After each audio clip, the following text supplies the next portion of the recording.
Hi everyone, welcome back to our new series on Complete Guide to Study Abroad. If you're that student who is stuck on info on how to go abroad and study, then believe me friends, this video is for you.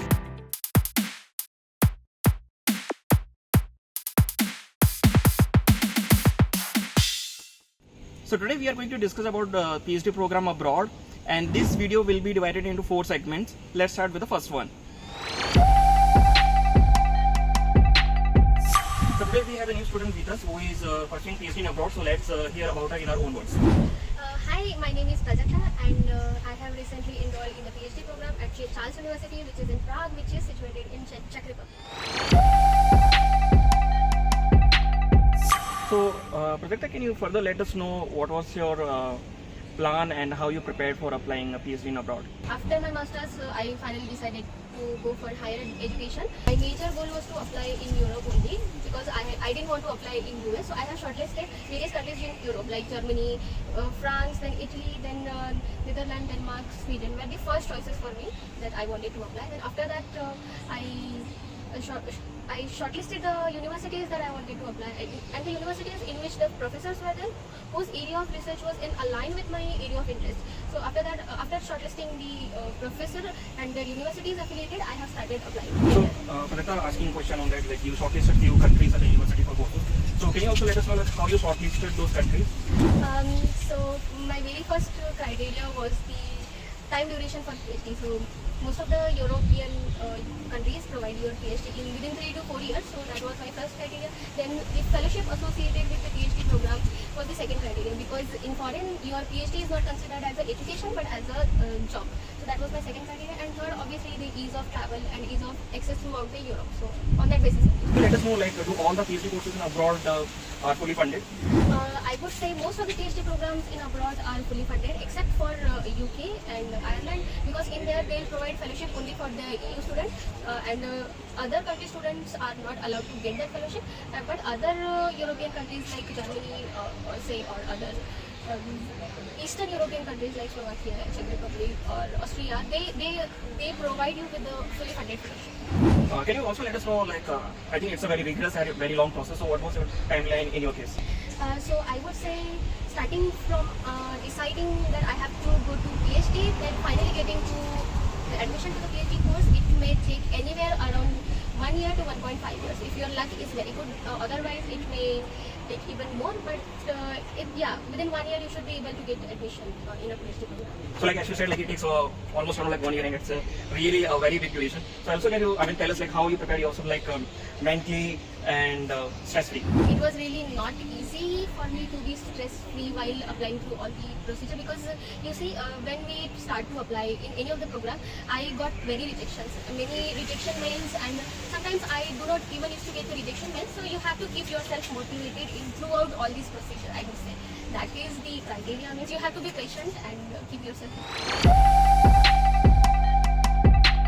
So coming to our third segment, and I think this is also the most requested by the students, how to apply in abroad universities. I would say there are like 2 types of admission or application procedures to apply. First is the centralized admission procedure, that each university has their centralized admission procedures through which you have to fill your basic information, then upload your CV and SOP or project proposal if they require you to do so, and then you have to upload that. And the second admission procedure I would say is to mail a particular professor, because there are certain vacancies that each professor has throughout the year. So they will post these vacancies either on their Twitter handle, through LinkedIn, or through some Uraxes or Find a PhD kind of websites. In case of centralized admission procedure, you have certain time period through which you have to apply. Like there is a summer session, then fall session, or winter session. So these 2 sessions are there for the admission procedure through centralized admission. But in case of mailing the professor, you can mail the professor throughout the year. Like in case of DTU, they open their vacancy throughout the year in Denmark. So you can apply there throughout the year through their admission portal. In case of universities in US like California or Stanford, Oxford, or even Cambridge, you have to you get a limited time period to apply. What is your publication? You should have minimum at least 1 publication for them to consider you for the interview. Then third third point will be your project proposal or SOPs. If they think that your project proposal and SOP is outstanding, then they will call you for the project. So Prajakta, while you were applying to various universities, so is there an online website or any other such source which proved to be very useful for you? Yeah, I would say in case of Europe, Euroxis is the very first website that you should be familiar with, because most of the vacancies are posted over there. Then you can follow some professor through LinkedIn or Twitter. That will also be very helpful. Then find a PhD is also another good option. Then there is also academia.edu, I think so. I think we also just want to know, just for curiosity, I think every student want to know like how much is the stipend given in abroad university, and does it vary? The fellowship that you get in your PhD varies from each country. So in US you will get 2,000, anywhere in between 2,000 to 200 US dollars. In Europe, in some other countries, you will get anywhere in between 1,500 to 2,000 euros. So it varies. And in my case, it is just between 1,000 to 1,500 euros. Okay, so it varies across the globe. Yeah, it definitely varies. So Director, talking about Indian scenario, like for applying PhD in India, you need to give certain exams. So is it the similar in applying abroad, or if not, then how different it is? So yeah, there are certain exams that you have to appear for. They are kind of mandatory in some cases and they are not mandatory in some other cases. So English language requirement, that is TOEFL and IELTS, are the basic exams that you have to give to apply. Some universities demand for this English language test and some others do not demand for this. And the other one is GRE. So if you are planning to apply to US or Canada, then GRE, you should prepare for GRE. Otherwise in Europe, GRE is not mandatory.